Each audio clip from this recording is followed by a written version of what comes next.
తెలుగు జాతి కోసం కష్టపడ్డాను. ఇక్కడ తెలంగాణ బాగుపడాలి, అక్కడ ఆంధ్రప్రదేశ్ లో కష్టపడతాం.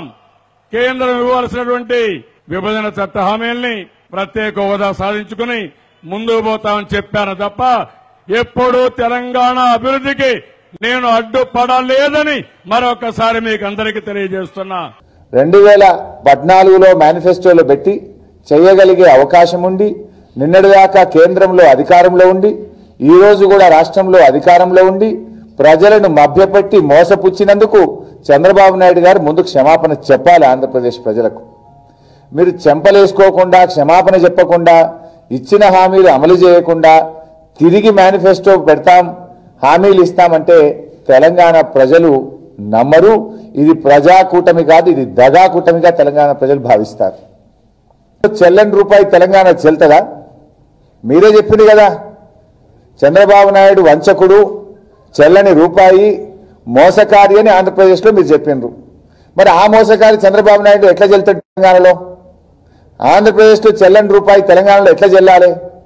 ఆంధ్రప్రదేశ్ కాంగ్రెస్ కు నచ్చని కాంగ్రెస్ తెలంగాణ కాంగ్రెస్ కి ఎట్లా నచ్చిందో రాహుల్ గాంధీ గారు సమాధానం చెప్పాలి. అసలు కాంగ్రెస్ కి ఎన్ని నాలుకలు ఉంటాయి, ఎన్ని మాటలు ఉంటాయి? ఇప్పుడు మేము కాళేశ్వరం ప్రాజెక్టుకు అనుమతులు తెచ్చుకుంటే మహారాష్ట్ర కాంగ్రెస్ మమ్మల్ని వ్యతిరేకించింది. ఇంకొక జోక్ మాట్లాడింది ఆయన. అంటే ఆయన మాట్లాడింది ప్రతిదానికే కొడుతుంది అని మరి మర్చిపోయి మాట్లాడుతుండా, మా తెలంగాణ ప్రజలు అంత అమాయకులు అనుకుంటుండా నాకైతే అర్థమైతలేదు. ఇప్పుడు కేసీఆర్ గారు నేను నీకు రాజకీయ జన్మనిచ్చిన నన్నే తిడతావా అన్నాడు. అయ్యా, నీకు రాజకీయ జన్మనిచ్చిన కాంగ్రెస్ నిడిచిపెట్టి తెలుగుదేశంలో జరిగింది నువ్వు. నీకు పునర్జన్మ ఇచ్చిన నీ మామ ఎన్టీ రామారావుకు వెన్నుపోటు పొడిచింది నువ్వు. నువ్వు కేసీఆర్ గురించి మాట్లాడతావు. కేసీఆర్ తెలంగాణ ఆత్మగౌరవం కోసం వెళ్ళిండు. నువ్వు చేసిన అన్యాయాల నుంచి, నువ్వు చేసిన అరాచకాల నుంచి, విద్యుత్ బిల్లులు తగ్గించమంటే రైతుల్ని కాల్చి చంపితే కడుపు మండి ప్రజల కోసం బయలుదేరిండు కేసీఆర్. మరి మీరు నీకు జన్మనిచ్చిన కాంగ్రెస్ వెన్నుపోటు పొడిచినావు, పునర్జన్మనిచ్చిన ఎన్టీఆర్కు వెన్నుపోటు పొడిచినావు. నీకు బిరుదే ఉన్నది కదా వెన్నుపోటుదారుడని.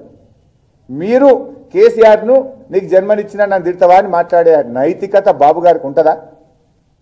ముందు చెప్పు, నువ్వు ఎందుకు ఎన్టీఆర్కి వెన్నుపోటు పొడిచినావో చెప్పు.